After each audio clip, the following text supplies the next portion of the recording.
আসসালামু আলাইকুম রহমতুল্লাহি ওয়া বারাকাতুহু। বারাকাতুহু.com এবং সম্মিলিত প্ল্যাটফর্মের সম্মানিত ভিউয়ার্স যারা এই মুহূর্তে এই প্রোগ্রাম দেখছেন বা পরবর্তীতে যারা দেখবেন, আপনাদের সকলকে স্বাগত ও শুভেচ্ছা জানিয়ে দিচ্ছি। বাংলাদেশের ঢাকা জেলার নবাবগঞ্জ উপজেলার তুতাইল গ্রামের বেড়ে ওঠা জনাব মাহবুব বিশ্বাস বারাকাতুহু.com এর বিভিন্ন প্রোগ্রামে তাকে আপনারা দেখেছেন। তারই ছোট ছেলে যিনি ইউকে থেকে সম্প্রতি ডাক্তারি পাশ করেছে, ডাক্তার মোহাম্মদ আবরার বিশ্বাস। আমরা আজকে ওর কাছে কিছু কথা শুনতে চাই। এই কারণে শুনতে চাই, নাম্বার ওয়ান, আমরা উই ফিল প্রাউড যে আবরার আমাদের মধ্য থেকে একজন ডাক্তার হয়েছে, এবং ওর কিছু কথা শুনে আমাদের ছেলে মেয়েরা যদি একটু এনকারেজ ফিল করে, একটু উৎসাহিত হয়, অনুপ্রাণিত হয় এরকম পেশায় আসবার জন্য, ওর কাছ থেকে হয়তো আমরা দুটি কথা শুনতে পারি এবং ওর কথার ভিতর থেকে হয়তো আমরা আরও কিছু তথ্য পেতে পারি। যারা দেশের বাইরে পড়াশোনা করতে চায়, এর সিস্টেমটা কি, কতটা সময় লাগে, ফাইন্যান্সিয়াল খরচ কেমন ইত্যাদি সম্পর্কে হয়তো কিছুটা থাকবে। প্রথমেই আমরা তোমার কাছ থেকে জানতে চাই, তুমি কোথায় তোমার জন্ম, তোমার কয় ভাই বোন, তোমার আব্বু আম্মু সম্পর্কে যদি কিছু বলো প্লিজ। আসসালামু আলাইকুম ভাইয়া। ওয়ালাইকুম আসসালাম। Thank you for your time. আউযুবিল্লাহি মিনাশ শাইতানির রাজিম। বিসমিল্লাহির রহমানির রহিম। রব্বি ইশরাহ লি সাদরি ওয়া ইয়াসসির লি আমরি ওয়াহলুল উকদাতাম মিন লিসানি ইয়াফকাহু কাওলি। আমার নাম মোহাম্মদ আবরার বিশ্বাস। আমি জন্ম হয়েছি অস্ট্রিয়াতে। আমার এক ভাই এক বোন আছে, তারা জন্ম হয়েছে বাংলাদেশে। আমার এডুকেশন লাইফ মেইনলি ইউরোপে হয়েছে। আর আমি কয়েক মাস আগে ডাক্তারিতে পাশ করছি, আলহামদুলিল্লাহ। জি, আমি লাস্ট 5 মাস ডাক্তার হিসাবে কাজ করতেছি। কারেন্টলি আমি সাইকায়াট্রিতে, আর এটার আগে আমি গ্যাস্ট্রোএন্টারোলজিতে কাজ করতেছিলাম। কোনো কোয়েশ্চেন আছে নাকি স্পেসিফিক? আমরা সম্পর্কে একটু জাস্ট ব্যাকগ্রাউন্ডটা জানি যে তোমার আব্বু বাংলাদেশের ঢাকা জেলার নবাবগঞ্জ উপজেলার প্রত্যন্ত গ্রাম, আমরা যেটাকে বলি তুতাইল গ্রামের নাম, এবং শিকারিপাড়া হাই স্কুল নামে আমাদের ওই অঞ্চলের একমাত্র স্কুল, সেটি 1966 ব্যাচের এসএসসি ব্যাচের ছাত্র ছিল তোমার আব্বু। আমাদের এই সময় আমরা যারা প্যারেন্টস হয়েছে, আসলে আমরা স্বপ্ন দেখতেও ভয় পেতাম যে আমাদের ছেলেপেলেরা এক সময় ডাক্তার হবে বা কোনো ভালো কোনো প্রফেশনে যাবে। এটা আমাদের আমরা যে কতটা গর্বিত বোধ করি তোমাদেরকে হয়তো কথা বলে বোঝাতে পারবো না। তোমরা হয়তো যখন তোমার প্যারেন্টস হবে অনেকটা বুঝতে পারবে হয়তো। তো এই জন্য আমরা আসলে তোমার কথা শুনে আমরা অন্য বাচ্চাদেরকে কিছু ইন্সপায়ার করতে চাই। এই কারণেই তোমার কাছ থেকে কিছু কথা শুনতে চাই যে তোমার এই যে ডাক্তার প্রফেশনে আসা, তুমি একটু শুরুটা করো যে কয় বছর লাগলো তোমার ডাক্তার? প্রথমে তো 0 থেকে এসএসসি পর্যন্ত আমরা ইউকেতে বলি জিসিএসসি, রাইট? জি জি জি। তো জিসিএসসি করা পর্যন্ত মোটামুটি বাংলাদেশের সবাই ক্লিয়ার, বা আমাদের অডিয়েন্সে মোটামুটি ক্লিয়ার। জিসিএস এর পর থেকে ডাক্তারি লাইনে যাওয়াটা, এই প্রশ্ন যদি বলো কয় বছর লাগে, কলেজে যেতে হয় কিনা, তারপর ইউনিভার্সিটিতে, জি এরকম। আচ্ছা, ঠিক আছে তাহলে। জিসিএস এর পরে ইউকের সিস্টেমে 2 বছর কলেজ করতে হবে, আর এই কলেজে A লেভেল বসতে হয় বা O লেভেল বাংলাদেশে। আর সার্টেন সাবজেক্টস কম্পালসারি, যেমন বায়োলজি, কেমিস্ট্রি। আমি নিয়েছিলাম বায়োলজি, কেমিস্ট্রি, ম্যাথস আর স্প্যানিশ। আমি আলহামদুলিল্লাহ রেজাল্ট ভালো করতে পারছি, আর আমি এনরোল করছি অ্যাস্টন ইউনিভার্সিটিতে। অ্যাস্টন ইউনিভার্সিটি বার্মিংহামের একটা ইউনিভার্সিটি, আর তারা নতুন একটা মেডিকেল কারিকুলাম শুরু করছে। এখানে আমি এনরোল করছি যাতে আমি বাসার থেকে যাইতে পারি ইউনিভার্সিটিতে, আর অন্য কোনো সিটিতে না যাইতে হয়। আর আলহামদুলিল্লাহ বার্মিংহামের পপুলেশন অনেক মুসলমান আছে, অনেক বাঙালি আছে, পাকিস্তানি আছে। এই ইউনিভার্সিটিতে মেজরিটি ছিল মুসলিম, আর লোকাল আর কি স্টুডেন্টরা ছিল। ইন্টারন্যাশনাল স্টুডেন্টসরাও কি ছিল? হ্যাঁ, অ্যাস্টন ইউনিভার্সিটিতে ইন্টারন্যাশনাল স্টুডেন্ট অনেক ছিল। অনেকজন আসছে, ইরান থেকে আসছে, তারপরে ইন্ডিয়া থেকে আসছে, তারপরে গালফ কান্ট্রি থেকে আসছে, যেমন দুবাই, সিরিয়া, প্যালেস্টাইন, এমন দেশের থেকে আসছে। That's very good. তাহলে তুমি জিসিএসসি পাস করলা, জিসিএসসি এর পরে তুমি A লেভেল করলা, 2 বছর লাগলো। জি। তারপরে তুমি শুরু করলা ইউনিভার্সিটিতে, অ্যাস্টন ইউনিভার্সিটি। সেখানে টোটাল তোমার এই যে 5 মাস আগে তুমি কমপ্লিট করছো তার পর্যন্ত টোটাল কয় বছর লাগবে তাহলে? সো জিসিএসসি থেকে 2 বছর হলে গিয়া এ লেভেল, তারপরে আরো depending on university, some university 5 বছর নেয় ডাক্তারির জন্য, সাম ইউনিভার্সিটি 6 বছর নেয়। আর যদি পোস্ট গ্রাজুয়েট হিসাবে ডাক্তারিতে ঢুকতে চান তাহলে 4 বছর করতে হবে এক্সট্রা। সো আমি করছি 5 বছর আর 2 বছর এ লেভেল, সো টোটাল 7 বছর। That's very good. আর এই 7 বছরের মধ্যে প্রথম এরকম কি আছে যে প্রথম 2 বছর তোমাকে জাস্ট ক্লাসের থিওরিটিক্যাল পড়তে হবে, তারপরে তোমার হয়তো হসপিটালের মধ্যে তোমাকে ইন্টার্নি করতে হবে বা বিভিন্ন হাসপাতালে তোমার অভিজ্ঞতা নিতে হবে, এই সম্পর্কে একটু বলো। এটা লার্জলি ডিপেন্ড করে কোন ইউনিতে যাও, আর ডিফারেন্ট ইউনির ডিফারেন্ট কারিকুলাম থাকে কিভাবে তারা মেডিসিন টিচ করে। সো সাম ইউনিভার্সিটি তারা লেগেসি কারিকুলাম ফলো করে, মিনিং ফার্স্ট 2 বছর খালি অ্যানাটমি পড়ায়, ফিজিওলজি পড়ায়, তারপরে প্র্যাকটিক্যাল এক্সপিরিয়েন্স, কিন্তু ক্লাসরুম বেসড, হ্যাঁ, লেকচার হল বেসড, লেকচার বেসড। কিন্তু আস্টন কারণ নতুন একটা মেডিকেল স্কুল, তারা একটা নতুন অ্যাপ্রোচ নিছে। তারা প্রথম 2 বছরের অ্যানাটমি আর ফিজিওলজি স্টিল শিখাইছে, কিন্তু আর্লি ক্লিনিক্যাল এক্সপিরিয়েন্স দিছে, যেমন জিপি প্র্যাকটিস। সো ফার্স্ট ইয়ারে 2 সপ্তাহের মতন জিপিতে যাইতে হয়।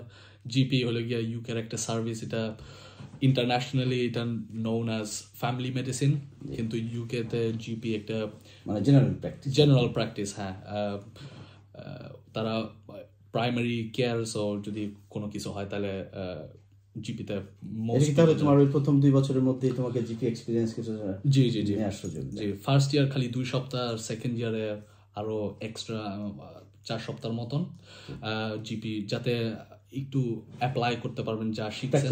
জি এক্স্যাক্টলি।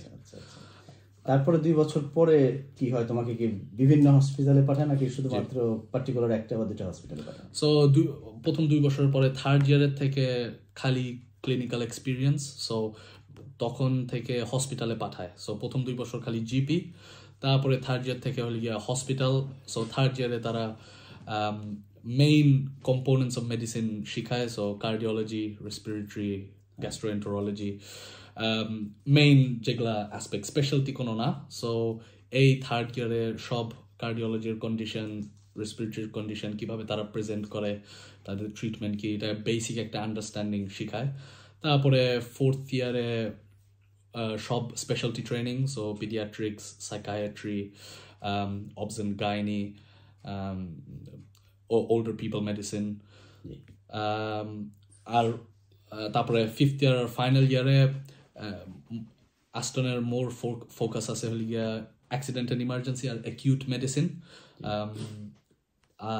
সার্জারি, আর এগেন অ্যাকিউট সেটিং আর কি। আচ্ছা, এবং এটা করার জন্য তোমাকে কি মোর দ্যান ওয়ান হসপিটালে যে এক্সপিরিয়েন্সটা নিতে হয়েছে নাকি? না, বিভিন্ন হসপিটালে পাঠায়। সামটাইমস ইউকেতে সাম হসপিটাল তারা স্পেশালাইজ করে একটা জিনিসের মধ্যে, যেমন বার্মিংহামে আছে রয়্যাল অর্থোপেডিক হসপিটাল, তারা one of the biggest specialists in orthopaedic surgery. So ওইখানে পাঠায় সব অর্থোপেডিক ট্রেনিং এর জন্য। এটা এমন হতে পারে কয়েক সপ্তাহের জন্য বা? জি, সো ডিপেন্ড করে কোন ইয়ারে আর কোন রোটেশনে, বাট থার্ড ইয়ারে অ্যারাউন্ড 3 or 4 months একটা হসপিটালে থাকবে, তারপরে রোটেশন। ফোর্থ ইয়ারে 6 সপ্তাহ, তারপরে রোটেশন, আর ফিফথ ইয়ারে আবার 12 সপ্তাহের মতন, মিনিং 3-4 মাসের।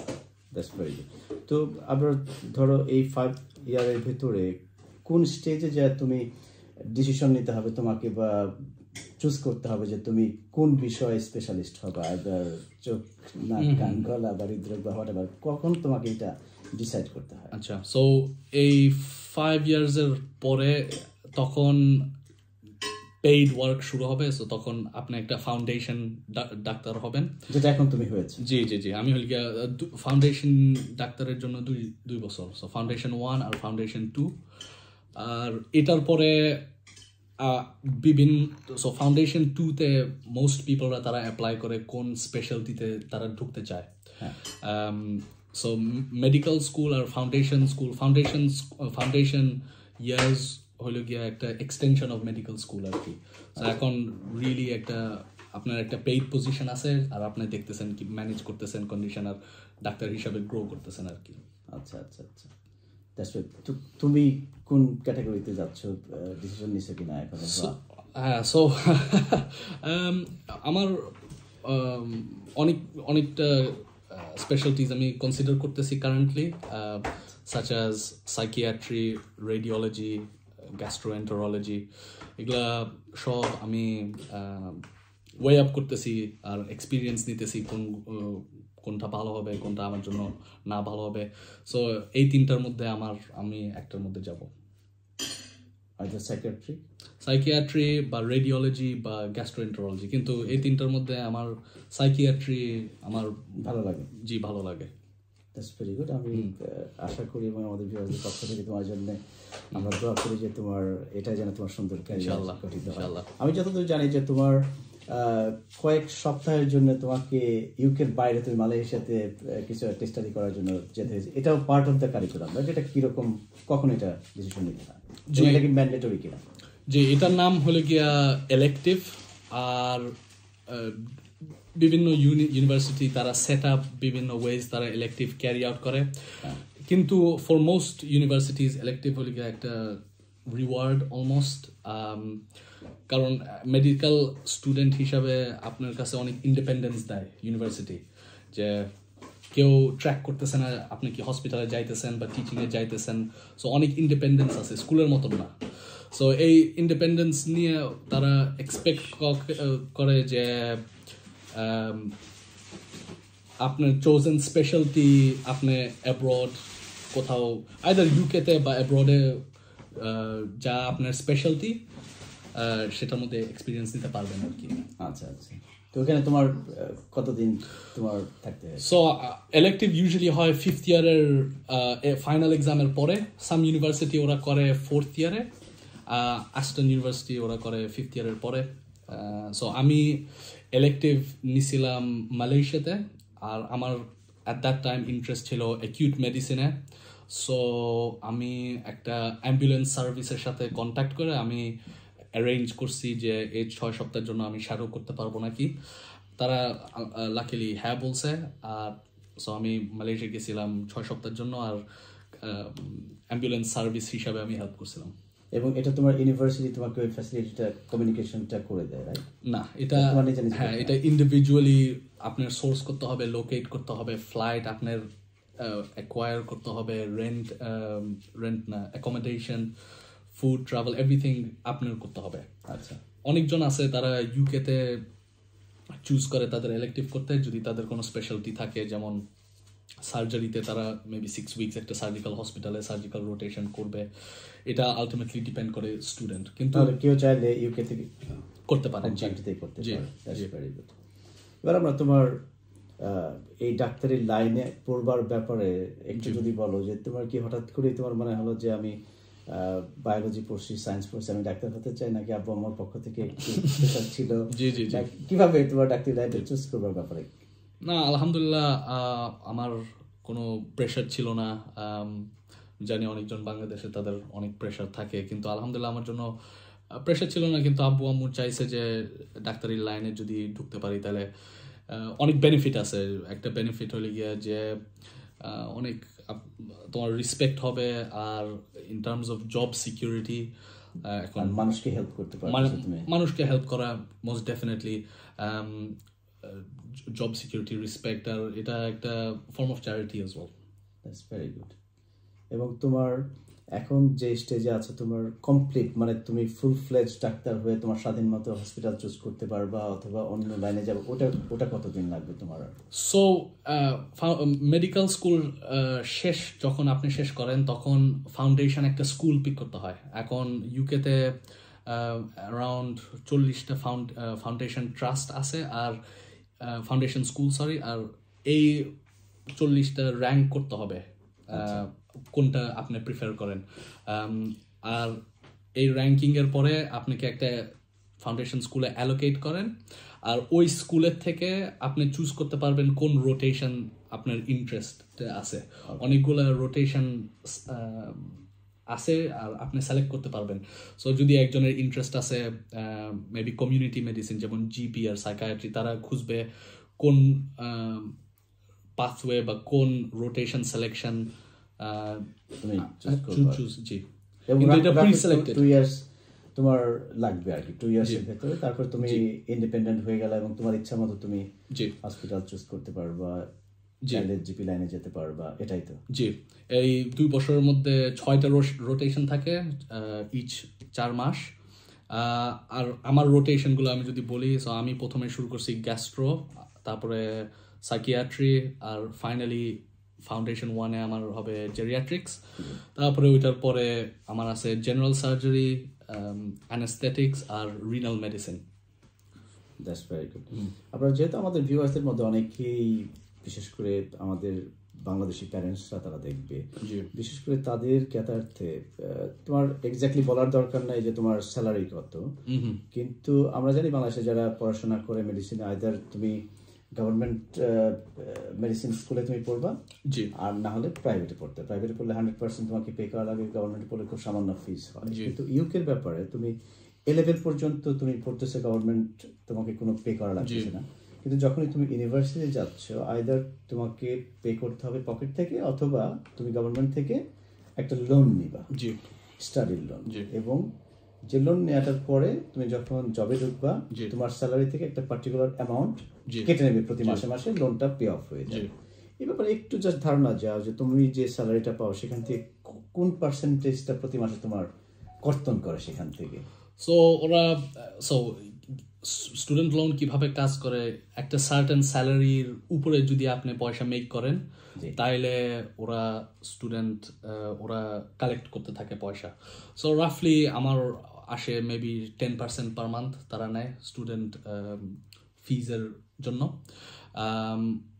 হ্যাঁ, এবং এটা over 18 years or 12 years, or how long will it take to complete? So একটা আমার আই থিঙ্ক আমি লাস্ট অনেকদিন আগে চেক করছি, কিন্তু এটা ওরা কালেক্ট করে আপ আনটিল 30 ইয়ার্সের মতন ওরা কালেক্ট করে। আর যদি এটা পে অফ না করতে পারেন বাই দেন, তাহলে ওরা ক্লিয়ার করে। কিন্তু হ্যাঁ, সো এই ইউকেতে যদি কেউ ইন্টারেস্টেড, যদি ইউকে স্টুডেন্ট থাকে, তাহলে তারা অ্যানুয়ালি ফর মোস্ট ইউনিভার্সিটি তারা পে করে £9,250 পার ইয়ার। যদি ইন্টারন্যাশনাল স্টুডেন্ট হয় তাহলে ওদের পে করতে হয় রাফলি £36,000। জি, 5 times 36,000। জি, এবং £1,000 ইকুয়াল টু নাও 1,60,000 টাকা। জি, তাহলে আমাদের ভিউয়ার্স নিশ্চয়ই ক্যালকুলেট করে নিতে পারবে। বাংলাদেশের ক্ষেত্রে জাস্ট একটু যদি আমরা ইন কেস গভর্নমেন্ট লেভেলের, নিশ্চয়ই তারা বিভিন্ন দেশের মেডিসিনে পড়বার বা অন্যান্য সাবজেক্টে পড়বার স্টাডিটা ক্যালকুলেট করে। আমরা দেখেছি যে আমাদের স্কুল থেকে ছেলেপেলেরা মেডিসিনে পড়বার জন্য অনেক স্ট্রাগল করে, তাদের ছেলেমেয়েরা এই খুব কষ্ট করে তাদের পড়তে হয়, কিন্তু গভর্নমেন্ট থেকে ওরকম লোন কোনো সিস্টেম নাই। আইদার সে যদি গভর্নমেন্ট স্কুলে চান্স পাইলো, মেডিসিনের পড়ার স্বপ্নটা তার পূরণ হইলো, চান্স পাইলো না তো আর কোনো দ্বিতীয় কোনো অপশন নাই, যদি ফাইন্যান্সিয়ালি তারা এফোর্ড করতে না পারে। তো আমার মনে হয় ওই সকল ছেলেপেলেদেরকে যদি গভর্নমেন্ট থেকে অথবা কোনো চ্যারিটি সংস্থা অথবা এনজিও থেকে যদি তাদেরকে সাপোর্ট দেওয়া হয় যে ওকে 30 লক্ষ টাকা লাগবে বছরে বা 20 লক্ষ টাকা লাগবে, আমরা তোমাকে সাপোর্ট করে যাব, এবং 20 লক্ষ টাকা লাগুক বা 30 লক্ষ টাকা লাগুক, আমরা তোমাকে সাপোর্ট করে যাব, কিন্তু তখন যখন তুমি ডাক্তার হয়ে যাবে, জব পাবে, আবার যেটি বলছিল, সেই হাসপাতালে চাকরি করবার পর যদি স্যালারি হয় কথার কথা 1 লক্ষ টাকা, এটা 10%, মানে প্রতি মাসে 10,000 টাকার মতো ওই চ্যারিটি সংস্থা বা ওই এনজিও বা গভর্নমেন্টের কোনো একটা ফার্ম সেই টাকাটা কেটে নেবে। তাহলে ওভার দ্য 30 ইয়ার্সে ওই টাকাটা পরিশোধ হয়ে গেল। ওর বাবা মার ওই বাচ্চাটার যা স্বপ্ন ছিল মেডিকেলে পড়বার, তার যদি বাবা মার পয়সা নাও থাকে, তার স্বপ্নটা কিন্তু ভাঙলো না, সে কিন্তু ক্যারি অন করতে পারলো। এই সুযোগটা আমার মনে হয় বাংলাদেশে যদি সুযোগ তৈরি হয়, আমাদের অনেক ছেলে মেয়ে যারা মেধাবী কিন্তু ফাইন্যান্সিয়ালি এইবল না অথবা লেস এইবল, তাদের জন্য খুবই একটা সুন্দর সিস্টেম করে উঠতে পারে। ধন্যবাদ আপনার এই বিষয়টাকে তুমি ক্লিয়ার করবার জন্য। এবার আমরা তোমার কাছে একটু জানতে চাই যে ইউকে একটা নন মুসলিম কান্ট্রি, রাইট? আমরা এখানে একটা 7 to 8% পিপল আমরা মুসলিম পপুলেশন এখানে। কিন্তু আইদার আমি যখন তোমার বাসায় গিয়েছি অথবা তুমি যখন আমার বাসায় এসেছো, বিভিন্ন জায়গায় আমি যতবার আমরা নামাজ পড়েছি, আমার যতদূর মনে পড়ে 100 টাইমস মনে হয় 100% টাইমই তুমি ইমামতি করেছো, এবং আলহামদুলিল্লাহ তুমি লম্বা সূরা কিরাত দিয়ে তুমি নামাজ পড়ো, আমার খুব ভালো লাগে এটা। এই যে নামাজের প্র্যাকটিসটা, অনেকগুলো সূরা তুমি মুখস্থ করেছো, তোমার কর্মক্ষেত্রে নিশ্চয়ই তুমি বন্ধুদেরকে নিয়ে নামাজ পড়ো, এইটা কিভাবে, কালচারটা কিভাবে একটা নন মুসলিম কান্ট্রিতে তুমি পাচ্ছ? কোনো কোনো ক্ষেত্রে আমরা বাংলাদেশে বা অনেক মুসলিম কান্ট্রিতে আমরা যখন ঘুরতে যাই, নামাজের জায়গা খুঁজতে খুঁজতে হয়রান হতে হয়, এনভায়রনমেন্টটা নাই। তুমি এটা কিভাবে একটু ব্যাখ্যা করবা? তোমার স্কুল থেকে শুরু করে এখনকার যে কর্মস্থল, জোহরের নামাজ, আসরের নামাজ, কাজের মধ্যে কিভাবে তুমি অ্যাকোমোডেট করো এটা? তো এটা খুব একটা ইন্টারেস্টিং কোয়েশ্চেন, আর এটা আনলেস ইউকেতে ভিজিট করেন আপনারা বুঝতে পারবেন না ইউকের ক্লাইমেটটা অ্যাকচুয়ালি কেমন। ইয়াং হিসাবে যখন আমি এই দেশে আসছি, আমরা লাকিলি একটা মুসলিম এরিয়াতে আসছি, where around 90% of the people তারা মুসলিম। অনেকগুলো মসজিদ আছে, আমার বাসার থেকে যদি 5 বা 10 মিনিট হাঁটেন তাহলে 10টা বা 15টা মসজিদ পাবেন। আর এটা অনেক বিভিন্ন ধরনের মসজিদ, পাকিস্তানি মসজিদ, বাংলাদেশিদের মসজিদ, সোমালিয়ানদের মসজিদ, আরবদের মসজিদ। সো এই এনভায়রনমেন্টে, আর আমার যখন প্রাইমারি স্কুলে ছিলাম তখন কোরআনের ক্লাসে যাইতাম আর কোরআন মুখস্থ করতাম। সানডেতে একটা মসজিদে তারা একটা অ্যাক্টিভিটিস করতো ইয়াং মুসলিমদের জন্য, তাদেরকে শিখাইতো ইসলাম আর সিরা আর হাদিস আর কোরআন, আর তারপরে অনেকগুলো কমিউনিটি অ্যাক্টিভিটিস ছিল, যেমন ফুটবল বা ফান ফেয়ার, এগুলো তারা অর্গানাইজ করতো যাতে কমিউনিটিতে একটু কোহিশন থাকে, আর যাতে মুসলিমরা তারা একটু স্ট্রং আর একটু প্রাউড ফিল করতে পারে তাদের ফেথ নিয়ে। ইন টার্মস অফ এই দেশে ইসলামিক কালচার ইন জেনারেল, আলহামদুলিল্লাহ এই দেশে তাদের এই দেশের আইন অ্যালাউ করে যে আপনি যদি মুসলিম, আপনি যদি মুসলিম বা আপনি যদি খ্রিস্টান বা আপনি যদি হিন্দু, আপনি প্র্যাকটিস করতে পারবেন ফেথ। অনেকটা সময় আমার যদি কোথাও যাইতেছি আর যদি কোনো মসজিদ না থাকে, তাহলে আমি অনেকটা সময় একটা কোট রাস্তায় বিছায় বা একটা কাপড় রাস্তায় বিছায় আমি নামাজ পড়তে পারবো। আমার আলহামদুলিল্লাহ দাঁড়িয়ে আছে, আর এটা কোনো কমিটমেন্ট নাই যে কাজে ঢুকতে দাড়ি শেভ করতে হবে। সো খুব প্রাউডলি মুসলিম হিসাবে আপনি লাইফ লিড করতে পারবেন এই দেশে, আর ল আর আইন আপনাকে প্রোটেক্ট করবে যদি কেউ ইন্টারফিয়ার করতে চায়। এই রাইটস যদি তোমাকে মেইনটেইন করতে না দেয়, রাইট? জি জি জি, এক্স্যাক্টলি। একটা কমন এক্সাম্পল কারণ আমি যে বলছিলাম আগে যে আমার ক্লাসে মোস্ট অফ দ্য স্টুডেন্ট আমরা মুসলিম ছিলাম। সো ফ্রাইডেতে তারা জানতো যে জুমার নামাজ, সব মুসলিমরা জুমার নামাজ পড়বে। সো তারা ডিলিবারেটলি তারা আফটারনুনের ক্লাস একটু দেরিতে শুরু করতো, কারণ তারা জানে যে আদারওয়াইজ টিচার্সরা কোঅপারেট করবে। জি জি জি, এক্স্যাক্টলি। কারণ এটা তারা বুঝে যে একটা কি part of the students lifes, তার জন্য তাদের কোনো অসুবিধা নাই আর কি। এবং এখন তুমি যেখানে যে হসপিটালে তুমি জব করো, সেখানে তোমার জোহরের নামাজ, আসরের নামাজটা এই মোটামুটি স্ট্রাগল করতে হয় বা অনেক ঝামেলা করতে হয়, নাকি মোটামুটি ইজি টু? না, ডাক্তারদের জন্য একটা এমফেসিস হসপিটাল ম্যানেজমেন্ট দেয় যে ব্রেক নেওয়া উচিত, তারা রেকমেন্ড করে ব্রেক নিতে। কারণ ব্রেক না নিলে অনেক বার্ন আউট হয়, অনেক ফ্যাটিগ হয়, আর পেশেন্ট এরার হয় অনেকটা সময়। সো আপনি যদি বলেন যে আমার একটা ব্রেক দরকার, তারা দিবে। সো মোস্ট পিপল তারা ব্রেক ইউজুয়ালি 12টা বা 1টার সময় যখন জোহরের নামাজ হয় তখন তারা একটা ব্রেক নেয়। আর হসপিটাল, অলমোস্ট সব হসপিটালে একটা মাল্টি ফেথ রুম বা একটা প্রেয়ার রুম থাকে। আর অনেকটা সময় অনেক হসপিটালের চ্যাপলেন্সি সার্ভিস আছে। সো সব ধর্মের জন্য একটা রুম, কিন্তু এটা মেইনলি ইউজ হয় মুসলিমদের। সাম হসপিটালে থাকে জাস্ট প্রেয়ার রুম মুসলিমদের জন্য, সাম হয় মাল্টি ফেথ রুম। কিন্তু মোস্ট হসপিটালের একটা চ্যাপলেন্সি সার্ভিস আছে, মিনিং তাদের রিলিজিয়াস কমিউনিটি লিডার থাকে ইসলাম থেকে, হিন্দুইজম থেকে, খ্রিস্টিয়ানিটি থেকে, যারা হসপিটালে কাজ করে। যদি পেশেন্টদের লাগে কোনো স্পিরিচুয়াল গাইডেন্স, তাহলে সার্টেন পিপলরা আছে। সো লাকিলি আমাদের হসপিটালে একটা ইমাম কাজ করে হসপিটালে। সো ফ্রাইডেতে সে জুমার নামাজ লিড করে, খুতবা সে দেয়, আর বড় একটা জামাত হয়, আমাদের 2টা খুতবা হয় হসপিটালে। জি জি জি, কারণ জি কারণ রুমটা ডিসেন্ট সাইজের রুম, অ্যারাউন্ড 20 বা 30 জন ফ্যাসিলিটেট করতে পারে, কিন্তু স্টিল অনেকজন স্টাফ এবং ভিজিটার্স বা রোগীরা যারা আছে সবাই মিলে। জি জি জি, আমাদের একটা রুম আছে পাবলিকদের জন্য, একটা রুম আছে খালি স্টাফদের জন্য, আর এটা খালি স্টাফদের জন্য 2টা জামাত থাকে, কারণ এত মানুষ হয়। Very good.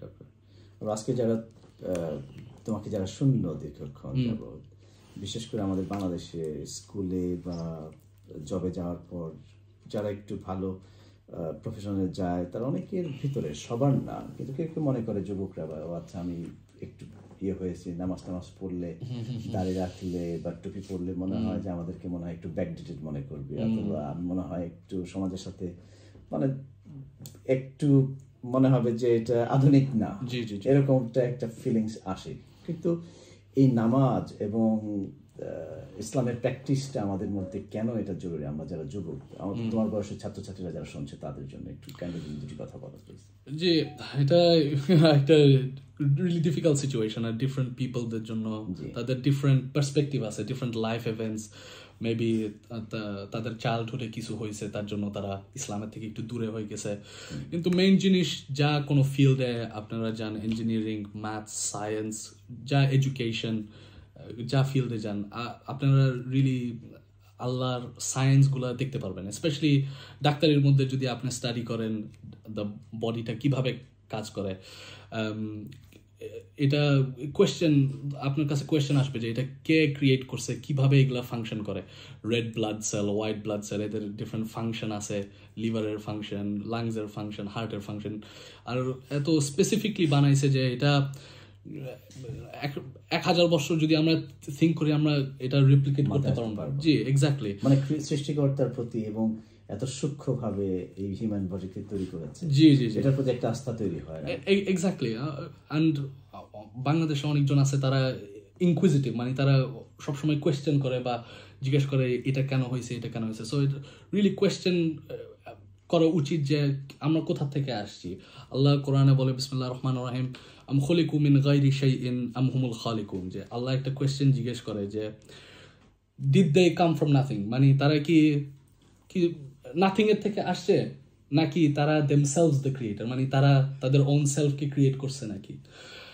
আর এটা একটা রিয়েলি প্রফাউন্ড একটা কোয়েশ্চেন, কারণ এটা আল্লাহ জিজ্ঞেস করতেছে একটা কোয়েশ্চেন যে আমরা সবাই সায়েন্স দেখতেছি যে আমাদের বডি কিভাবে ওয়ার্ক করে, ডে অ্যান্ড নাইট যাইতেছে আসতেছে, আমরা যে এয়ারগুলো ব্রিথ করি, আমরা না চিন্তা করে আমরা নিঃশ্বাস নিতেছি, এটা এই সব ফাংশন আল্লাহ কোয়েশ্চেন করে যে এটা কি নাথিং এর থেকে আসছে নাকি behind হ্যাঁ there is a creator, of course. So এটা একটা রিয়েলি ইম্পর্টেন্ট জিনিস। আর যে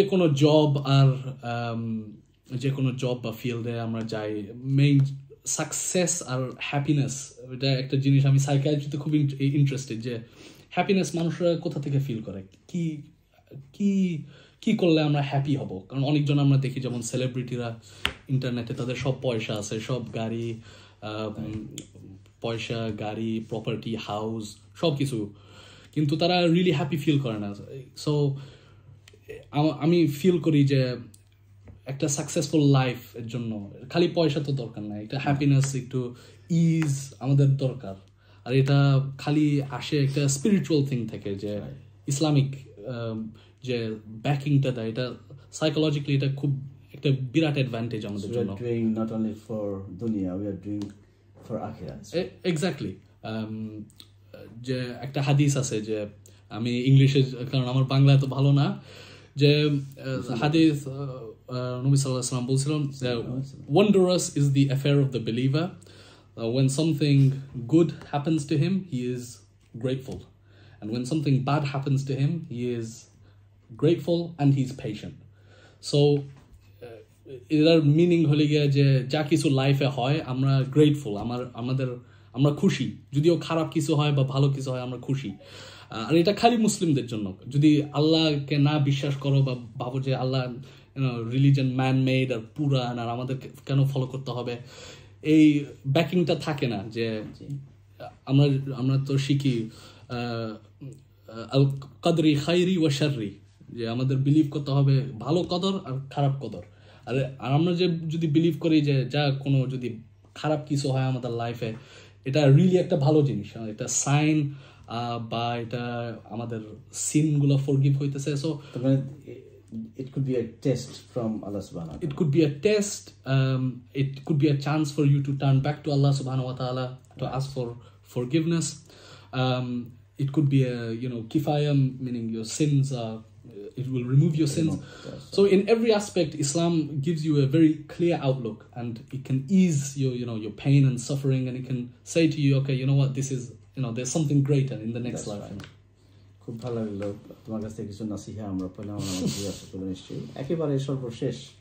আপনার ইনকেস যদি কখনো সুযোগ আসে তোমার, আমি জানি যে এটার টাইম ম্যানেজমেন্ট প্যারেন্টসদের আর অন্যান্য অনেক বিষয় থাকে, খুব সহসা চাইলেই বাংলাদেশে যাওয়া হয়ে ওঠে না, পরিবেশ এরকম হয় না। আমাদের ওই অঞ্চলে নবাবগঞ্জের শিকারিপাড়া, বারোয়াখালী, কৃষ্ণপুর, নয়নশ্রী, বান্দুরা, ওই পশ্চিম অঞ্চলে তোমার দাদার বাড়ি, বাবার বাড়ি, যেখানে অনেক সময় মেডিকেল ক্যাম্প করা হয়। ধরো আমাদের ওই অঞ্চলে মানুষজন একটু ফাইন্যান্সিয়ালি যারা এফোর্ড করতে পারে না ভালো ভালো ডাক্তারকে দেখানোর জন্য, দেশের ঢাকা থেকে কিছু ডাক্তাররা যায়।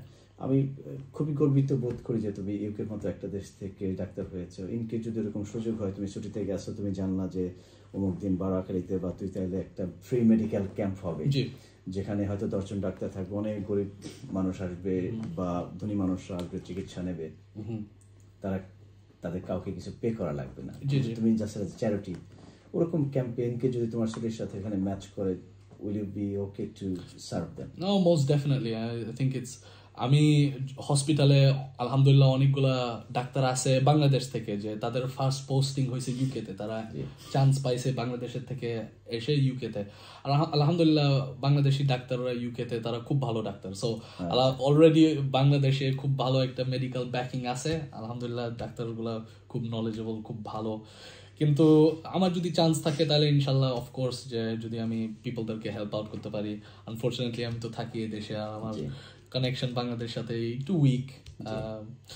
সো অফকোর্স যদি কোনো অপরচুনিটি হয় যে পিপলরা আমার থেকে বেনিফিট করতে পারবে, যে যতটুকু আমি দিতে পারি আর কি তাদেরকে, দেন অফকোর্স। হ্যাঁ, very nice talking to you, Abrar, and congratulations, and we wish all the best for you and for your better career inshallah. Thank you, thank you. বারোয়াখালী.com এবং সমিতি প্ল্যাটফর্মের সকল ভিউয়ারদের পক্ষ থেকে তোমার জন্য অনেক অনেক শুভকামনা থাকলো।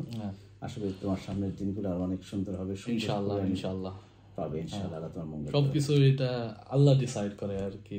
সো আলহামদুলিল্লাহ, দ্য রিমাইন্ডার জাস্ট খালি যে আমি বলতেছি ইউকে থেকে কথা। সো আমি সব দেখি যে নন মুসলিমরা যারা ইররিলিজিয়াস তারা কিভাবে লিভ করে, এটা ইমানকে ইনফ্যাক্ট স্ট্রঙ্গার করে। যে তুমি দেখতে পারবেন যে ওরা কিভাবে লাইফ লিভ করতেছে, আর আপনি বুঝবেন যে এটা লাইফ, এটা কোনো হ্যাপিনেস, তারা যা করতেছে এটা হ্যাপিনেস লিড করে না আর কি।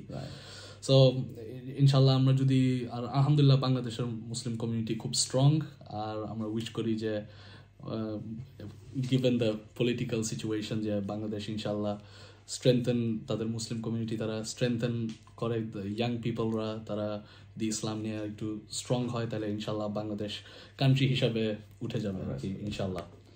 আমাদের সকলের পক্ষ থেকে বাংলাদেশের জন্য অনেক শুভকামনা থাকলো ইনশাল্লাহ। আবার কোনো এক অনুষ্ঠানে বারোয়াখালী.com এবং সমিতি প্ল্যাটফর্মে আবার তোমার সাথে কথা হবে ইনশাল্লাহ। প্রত্যাশা আজকের মতো এখানে বিদায়। আল্লাহ হাফেজ। সমিত ভিউয়ার্স, আমরা এতক্ষণ ডাক্তার আবরার বিশ্বাসের সাথে কথা বলছিলাম। এবার আমরা আবরারের গর্বিত বাবা এবং মা, তাকেও আমরা পেয়ে গেছি। তাদের সাথে দুটি কথা না বললেই না। প্রথমেই আমরা জানাব মাহবুব বিশ্বাস, যাকে বারোয়াখালী.com এর বিভিন্ন প্রোগ্রামে আমরা বিগত দিনেও আমরা শুনেছি, তার আবৃত্তি শুনেছি, তার সাথে বিভিন্ন বিষয়ে কথা হয়েছে। তার কাছ থেকে শুনি আবরার সম্পর্কে, এবং এই যে আবরার ইউরোপ এবং ইউকেতে বেড়ে ওঠা ছেলে, ডাক্তার হলো, আপনার ফিলিংসটা কি? ছোটবেলায় আপনার এরকম কোনো একটা স্বপ্ন ছিল কিনা যে আমার ছেলে একদিন ডাক্তার হবে? একটু যদি আমাদেরকে একটু নিয়ে যান সেখানে প্লিজ মামা।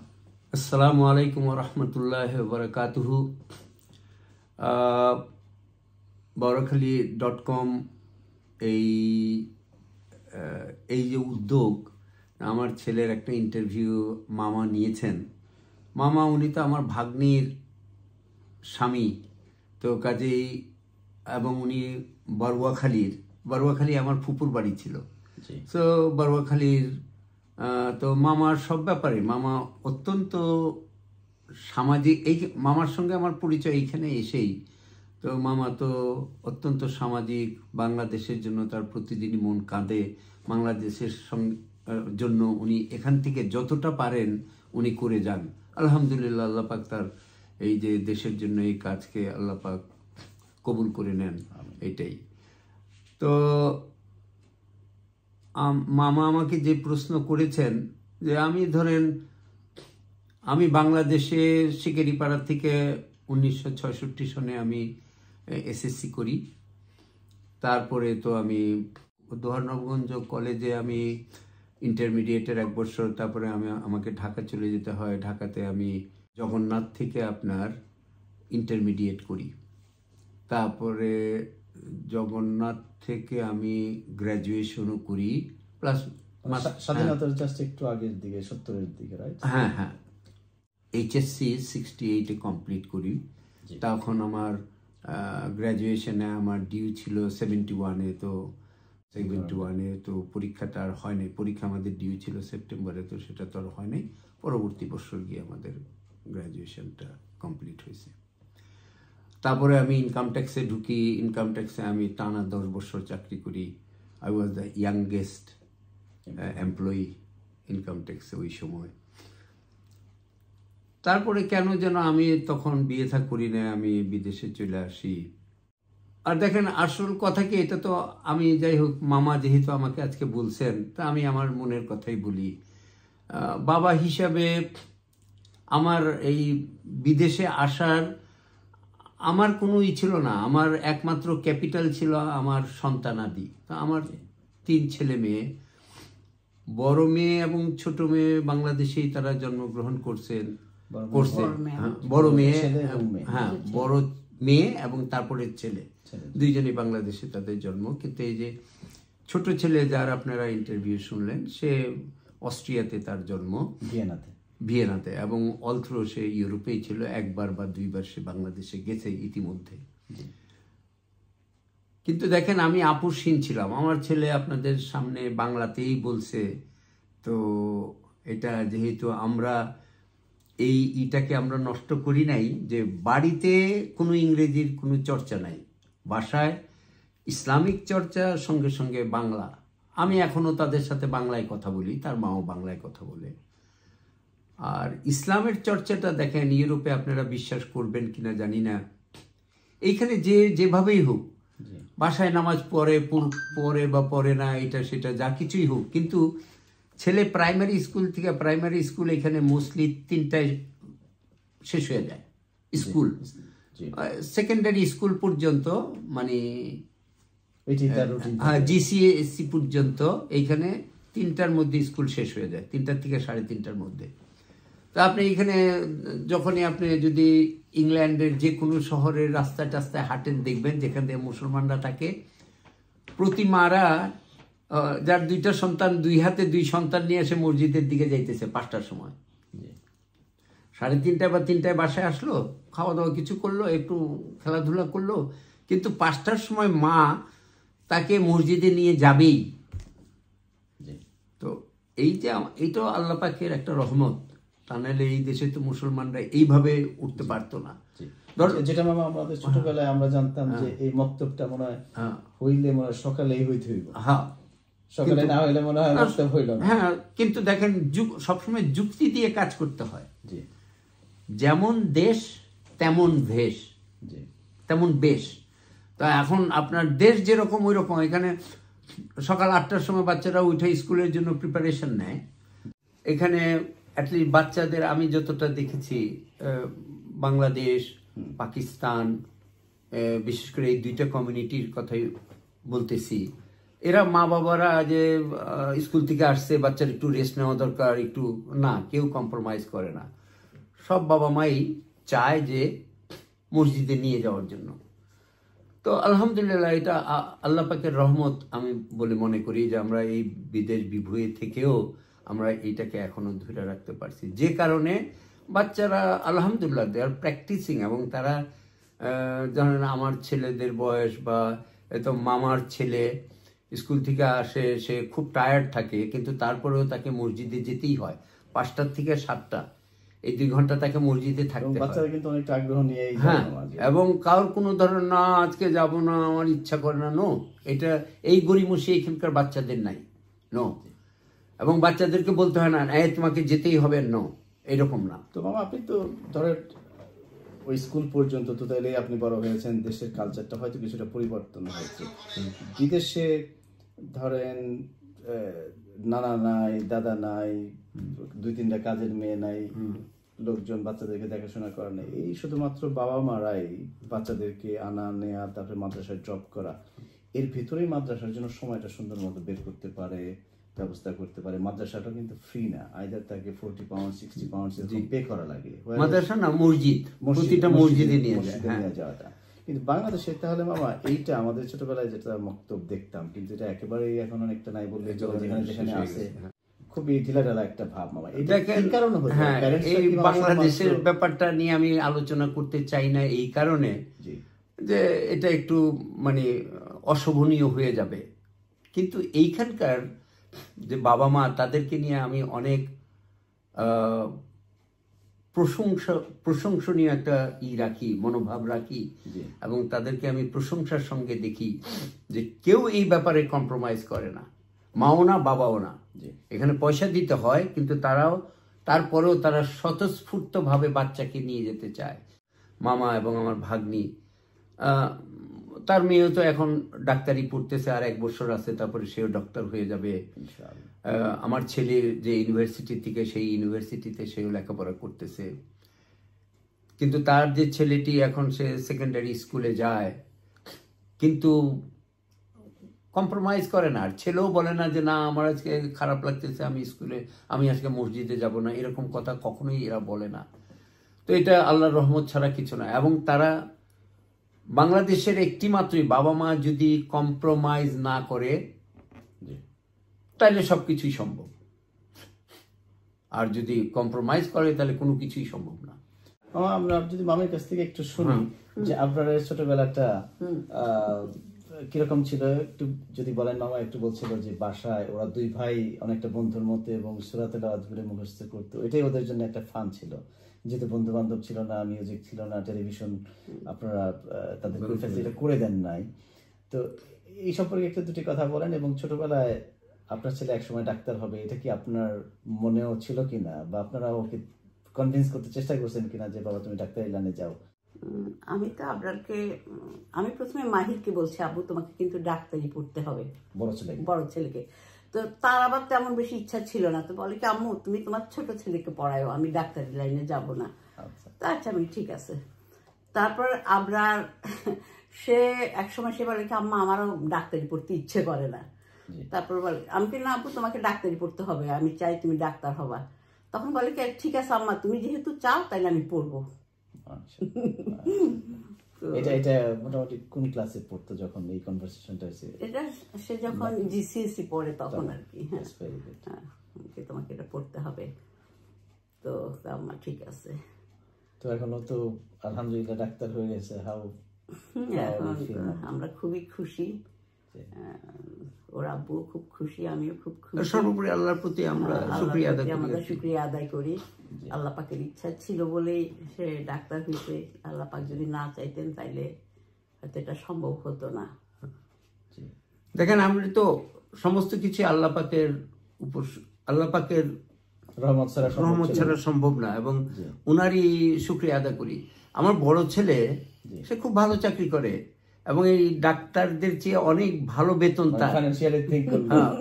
তার অনেক ভালো বেতন, বাসায় বসে সে চাকরি করে, কখনোই তাকে অফিসে যেতে হয় না।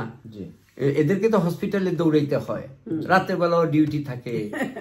তারপরে কিন্তু আমার বড় ছেলে সে একটু অন্য, আবার সে একটু সাদা সিধা ছেলে, ওর বাসাতেই থাকে, বাসা থেকেই কাজ করে। সে চায় নাই, তার মাও বলে না। আমি 2 ছেলের 1 ছেলেকেও বলি নাই যে তুমি ডাক্তারি তোমাকে পড়তেই হবে। আমি বলছি আমি না আব্বু তোমাকে আমি খুবই আপনার ডিসিশন মেকিং এ যে আমার মার একটা ইচ্ছা, আমি এটা পড়ে আমি আল্লাহর কাছে বলছি। আপনি বলতে যাচ্ছিলেন যে আপনার ডাক্তার হওয়ার পিছনে যে পরিমাণে স্ট্রাগল করছে, যে পরিমাণে সময় দিছে, তার তুলনায় আপনার বড় ছেলে কম কষ্টের পড়াশোনা করে হয়তো ফাইন্যান্সিয়ালি অনেক গেইন করছে, এটাই আপনি বলতে যাচ্ছেন? নিশ্চয়ই। দেখেন, প্রতিটি মানুষের ভিতরে একটি মানুষ বসবাস করে যেটা আমরা দেখি না, ইভেন বাবা মাও দেখে না, হয়তোবা সে নিজেও দেখে না, কিন্তু তার ভিতরে কিছু একটা, ওইটাই হলো শক্তি, ওইটাই হলো আসল শক্তি। সেও মূল্যায়ন করে না, ছেলেপেলেরাও মূল্যায়ন করে না। এরকম আমাদের দেশে অনেক বিদৌষী ছেলেপেলে ধ্বংস হয়ে যাচ্ছে, তার ভিতরে যে ওই রকম একটা শক্তি সাহিত্য আছে, তারা কোনোদিন, বাবা মা তো করেই না, মানে সে নিজে ওটাকে মূল্যায়ন করে না। আচ্ছা, আমরা তো যেহেতু আমরা চাচ্ছি যে ডাক্তার আবরারের ইন্টারভিউর সঙ্গে আপনাদের কিছু কথা জুড়ে দেওয়া যায় না, এই যে ডাক্তার আবরার ঘরে আসে, আমরা বয়স হলে ডাক্তারের পরামর্শ নেওয়া লাগে, ডাক্তার আবরারের পরামর্শ নেওয়া লাগে, জানি আপনার তো জীবিত যাওয়াই লাগে না বেশি। না, আবরারের সঙ্গে আমার সম্পর্কটা বন্ধুর মতো সম্পর্ক, আমার বড় ছেলের সাথে এরকম সম্পর্ক না। আর তাকে আমি আবরারকে আমি এখনো বাজান বইলা সম্বোধন করি। সে ঘরে ঢুকার সময় আমি টের পাই যে সে ঘরে ঢুকছে কিভাবে, সে সালাম দেয় খুব লম্বা একটা, তো তখনই বুঝি যে সে ঢুকছে। বাজান তুই আদি আজকে কি করলি তুই হসপিটালে, কদি? তো কোনোদিন আব্বা আজকে খুব একটা খুব দুঃখজনক ব্যাপার, আমি যে রুগীটাকে, কারণ সে মাত্র বের হয়েছে, তাকে একটা, এই দেশেরও কিছু ভুতুরে কারবার আছে, যে তাকে একটা ওয়ার্ডের চার্জ দিয়ে রেখে দিছে।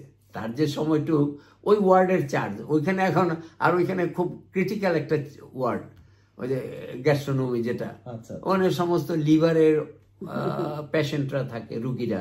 তো এইখানে সবাই মদ খায়া জোয়ান বয়সেই তারা লিভার শেষ করে ফেলে। তো বৃদ্ধ অবস্থায় তাদেরকে অনেক কষ্ট, না বললো যে আব্বা বহুত চেষ্টা করলাম, কিন্তু সে তো মরে গেল, অনেক বুকের মধ্যে ওরা প্রেস ট্রেস করছে, কিন্তু কাজ হয় নাই, মারা গেল। এবং বাসায় যখন আসে ওই ভাবনাটা ওর মাথায়, না তা না, আমার না তা ফুল করে না। আমাকে সেকেন্ড ডেতে আমি হয়তো অন্যভাবে অন্য মনস্ক ছিলাম। আবার তুমি যদি মনে করো যে আমি হসপিটালের কথা বললে তুমি অন্যরকম ফিল করো, তাহলে আমি তোমার সাথে ডিসকাস করব না। আমি বলি যে না বাবা, আমি এটা অন্যভাবে ছিলাম।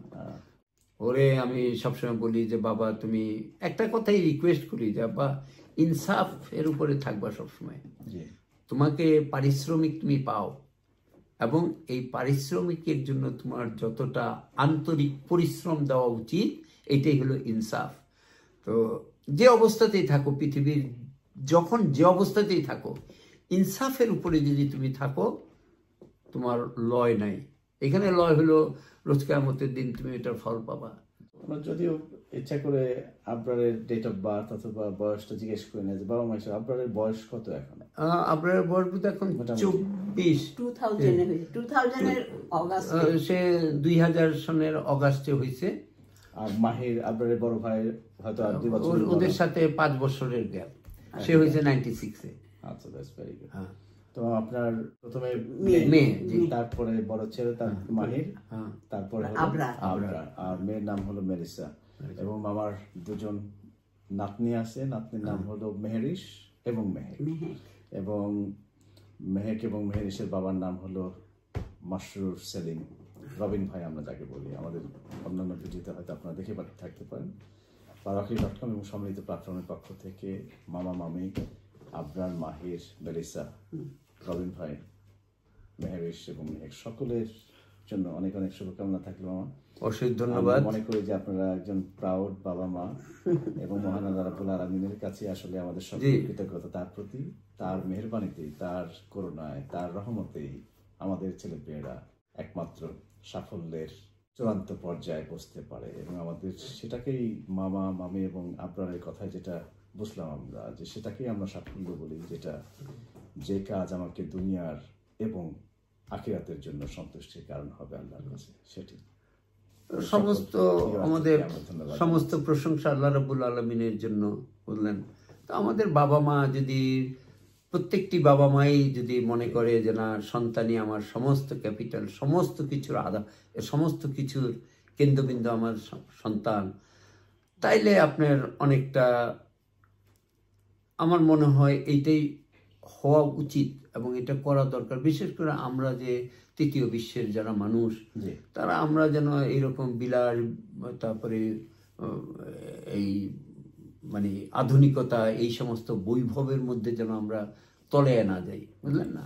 আফটার অল মানে মূল কথাটা যদি বলি, যে বাচ্চার ভবিষ্যতের জন্য বিশাল বিশাল জায়গা, বাড়ি, কাঠি, ওইগুলোর মধ্যে গুরুত্ব না দিয়ে, যে বাচ্চাকে যদি আমি সুশিক্ষা দিতে পারি, এস্টাবলিশ করতে পারি, he will look after himself. আমরা একটা রিকোয়েস্ট করতে চাই, আমরা তো অনেক ভাব গাম্ভীর্যপূর্ণ কথা বলছি, আপনি তো তাদের থেকে শিকারিপাড়া হাই স্কুলে আমাদের আগেকার ভিডিওতেও বলছেন যে অনেক সময় কুষানকাই করে যাওয়া লাগছে, লুঙ্গি পরে আপনারা ক্লাস, অনেক সময় না, সব সময় বর্ষাকালে, এরকম একটা স্মৃতিচারণ করে আজকে অনুষ্ঠানটা শেষ করতে চাই, যেটাতে একটু ভিউয়ার্স আলহামদুলিল্লাহ হয়তো হাসির খোরাক জোগাতে পারে ওই কথা শুনে, নৌকাটা ডুবে গেল কিনা অথবা কি হইলো, এরকম কিছু না। দেখেন, আমি একটু ছোটবেলার থেকেই, এখন যেটাকে ইংরেজিতে বলে অ্যাডভেঞ্চারাস, তো তখন তো অ্যাডভেঞ্চারাস বলে তো কিছু ছিল না বাংলাদেশে, কিন্তু তার মধ্যেও যে সাহসিকতা। আমি ক্লাস 8 পর্যন্ত হাফ প্যান্ট পরে স্কুলে গেছি, জুতার তো প্রশ্নই ওঠে না, স্যান্ডেলও আমি কোনোদিন শিকারিপাড়া পরে যাইনি। আর আমি তো তারপরে ক্লাস 8-এর পরে লুঙ্গি পরে স্কুলে গেছি, এবং সবাই তাই যেত, আমি পাজামা পরে কোনোদিন স্কুলে যাইনি, আমার মনে পড়ে না। নো, পরীক্ষার সময় নভেম্বর ডিসেম্বরে বাৎসরিক পরীক্ষা থাকতো, ওই সময় আমাদেরকে গামছা নিয়ে যেতে হইতো, কারণ আমাদের 2টা খাল পার হইতে হইতো। তো এই খাল আমি বই মাথায় নিয়ে তারপরে খাল পার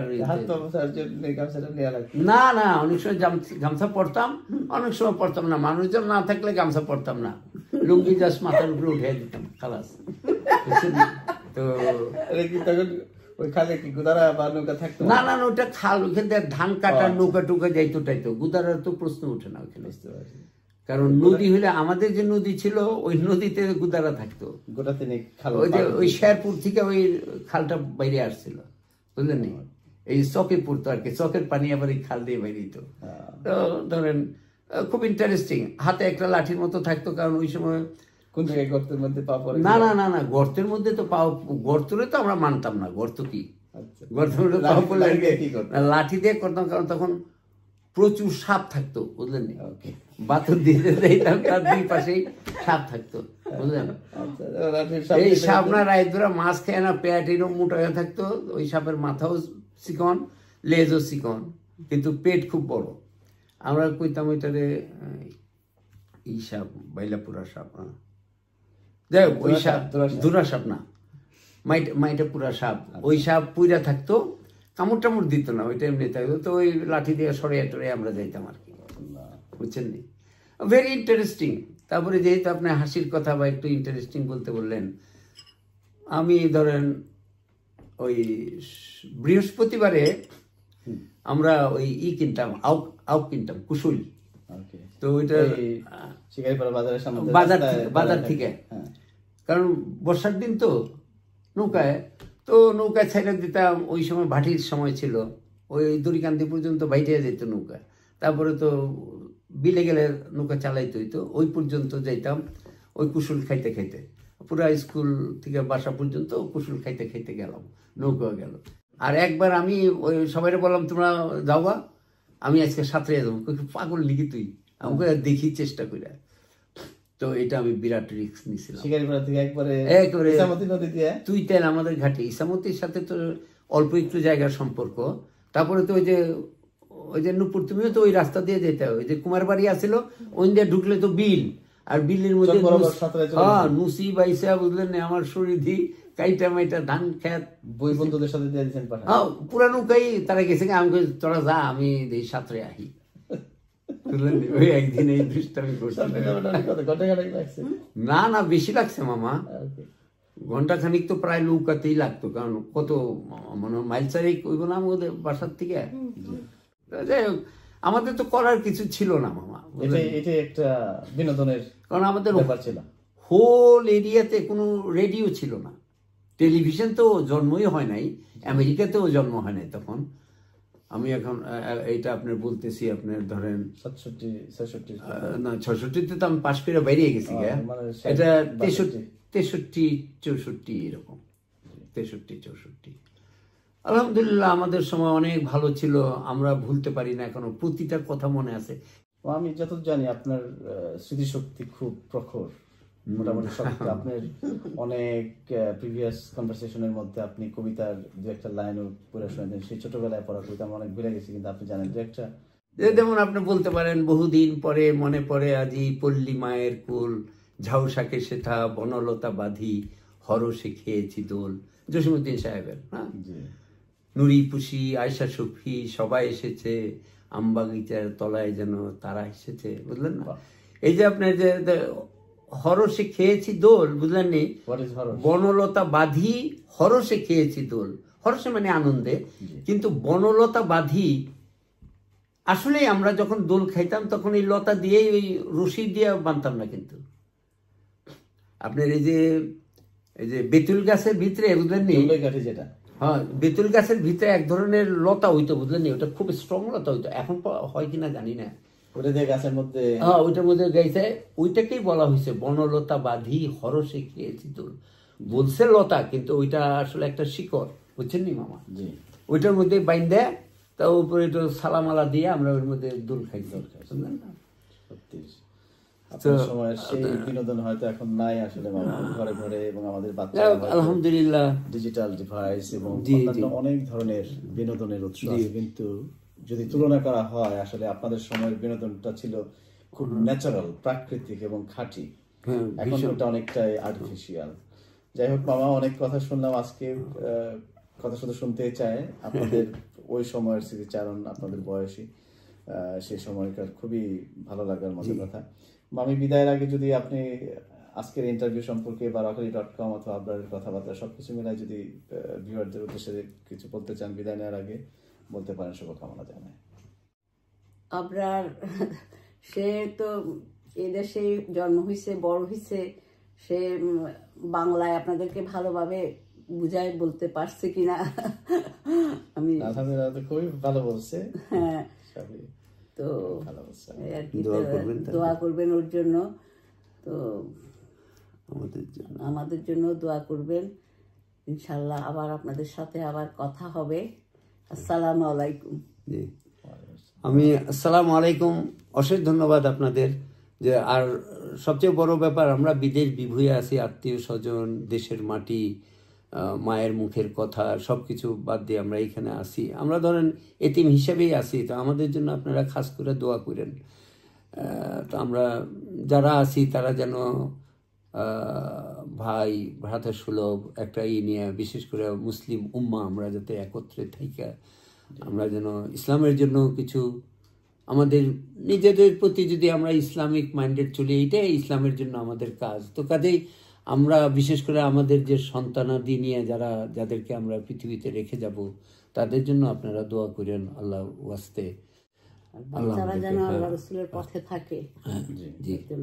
আসসালামু আলাইকুম ওয়া রাহমাতুল্লাহি ওয়া বারাকাতুহু সম্মানিত ভিউয়ার্স আপনারা ভালো থাকবেন ইনশাআল্লাহ আজকের এই মামা মামি এবং ডাক্তার আবরারের সাথে কথোপকথন সবকিছু মিলে এর নেপথ্যে আরো একজন কারিগর আমাদের জন্য বিশেষ করে সুস্বাদু রান্না বান্না পিঠা ইত্যাদি তৈরিতে অনেক রকমের তাদের পিঠা খাবার ব্যাপারে যে আতিথেয়তা করেছেন জন্য আমার স্ত্রী জান্নাত এবং জায়গার আম্মু সহজান্তার নুপুরের জন্য আপনারা দোয়া করেন, মামার জন্য। পাটিসাপটা পিঠা করছে, তারপরে ইনশাআল্লাহ অন্যান্য বিষয়ে অনেক কথা হবে ইনশাআল্লাহ। পিঠা ভুরি ভোজ হয়েছে, মানে একটা বিরাট আয়োজন ছিল। নুপুরের বাসায় সবসময় হয় মাংস, এবং আমরা আসি বসি। আরো তো ফ্যামিলিরা ছিল, আমার মেয়েরা চলে গেছে, তারপরে আমার ওয়াইফের আবার মামাতো বোন ছিল, তারা চলে গেছে, নতুন করে এই দেশে আসছে, তারা ভেরি ইয়াং। তারপর আমার বড় ছেলেও ছিল। আপনারা আমাদের জন্য সবসময় দোয়া করেন, আল্লাহর ওয়াস্তে। আসসালামু আলাইকুম ওয়া রাহমাতুল্লাহি ওয়া বারাকাতুহু। ওয়া আলাইকুম আসসালাম। ভালো থাকবেন।